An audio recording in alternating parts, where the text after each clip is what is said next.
Olá pessoal, tudo bem? Sejam muito bem-vindos a mais um vídeo aqui do nosso canal.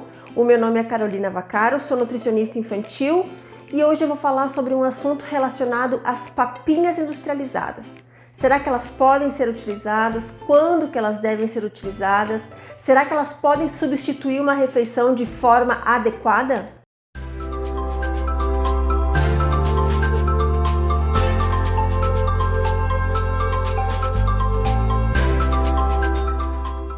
Bom, pessoal, uma dúvida que frequentemente eu recebo aqui no consultório ou até pelas minhas outras redes sociais é em relação a essas papinhas industrializadas aqui. A gente sabe que a gente pode encontrá-las em qualquer mercado, em qualquer farmácia, mas será que o uso dessas papinhas elas são indicadas para crianças realmente em fase de introdução alimentar? Na verdade, sim, tem muitas mães que acabam oferecendo essas papinhas porque, claro, elas se dizem naturais e elas, na verdade, têm apenas o conservante ácido ascórbico, então ela não deixa de ser um alimento praticamente natural, né? Sem conservantes além disso, tá? Eles não têm corantes também, esses alimentos, porém, primeira coisa que a gente observa, ela tem uma cor só. Nesse aqui, por exemplo, que eu tô falando para vocês, ele é uma papinha de frutas, tá? Que tem essa cor meio amarronzada, né? Meio bege. Tem essas papinhas que tem uma cor mais alaranjada, uma cor mais esbranquiçada, uma cor mais amarronzada, certo? O que a gente sempre preconiza, o que as nutricionistas sempre indicam para os pais? Primeira coisa, quando a criança inicia a introdução alimentar, que não deve ser iniciada antes do 6º mês de vida, tanto para crianças em aleitamento materno exclusivo, quanto para crianças que fazem uso de fórmula infantil. Então, muitas mães e pais acabam cedendo para essas papinhas aqui. Mas sempre uma coisa que a gente bate muita tecla para as famílias. Quando alguns pais que optam, então, pelo método tradicional, que é aquele método amassado, a gente sempre lembra de que nunca o alimento deve ser passado numa peneira, nunca ele deve ser triturado, ele só deve ser esmagado com o garfo. Pois bem, papinhas como essas, eu vou abrir aqui para mostrar para vocês qual que é a consistência dessa papinha. Na verdade, ela tem uma consistência bem líquida, que é praticamente tudo aquilo que a gente indica a não ser feito, tá? Então, ó, essa papinha, ela tem uma consistência muito líquida. Isso aqui faz o quê? Que a criança não estimule nada a mastigação dela, porque ela vai estar muito líquida, ó. Tá? Então, primeiro ponto, essa papinha não é indicada por causa da consistência, não vai trabalhar com as funções orofaciais da criança, a criança nunca vai estimular a mastigação dela, tá?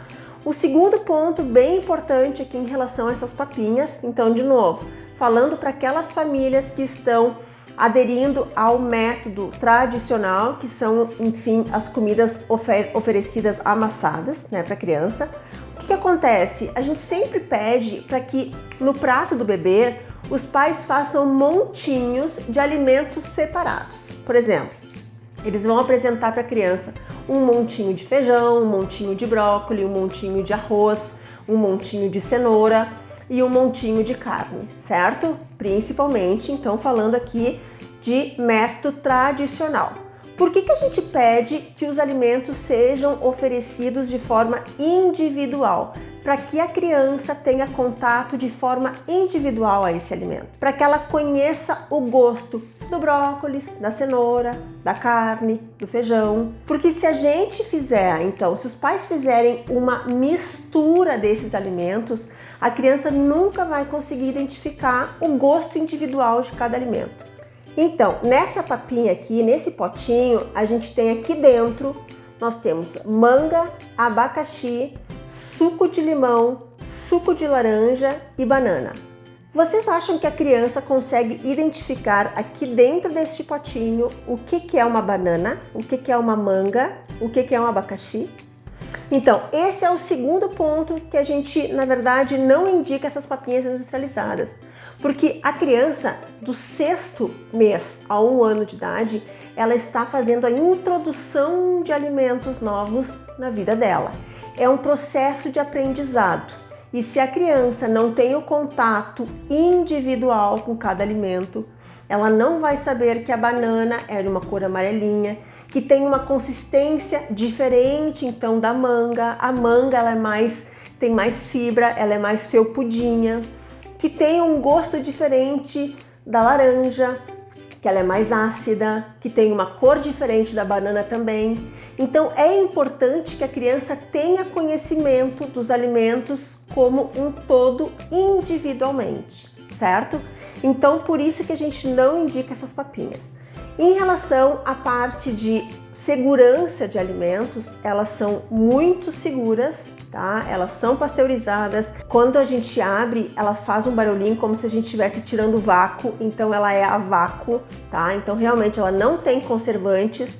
Então a gente pode estar indicando essas papinhas para momentos assim extraordinários, onde as famílias assim estão viajando, não conseguem ter um fogão ou alguma fruta disponível, né? Então assim, em raros casos as famílias podem estar utilizando isso aqui, mas de forma nenhuma deve ser um uso contínuo. Então assim, é muito mais fácil levar para um parque, levar para um passeio uma banana, uma maçã e esmagar e raspar e oferecer para a criança, do que de fato estar oferecendo esse tipo de alimento que não venha agregar nada da vida da criança. Então assim, quem puder evitar sempre o uso dessas papinhas infantis, enfim, sempre preferir pelo alimento in natura, ele vai ter indiscutivelmente mais nutrientes, né? E a criança vai melhorar então a familiarização com esse alimento novo. Pessoal, se você gostou desse vídeo, dá um like, curte, vai lá na minha página, aciona o sininho e ainda me segue nas outras redes sociais, que lá tem diariamente assunto muito relevante em relação à alimentação infantil. Até a próxima!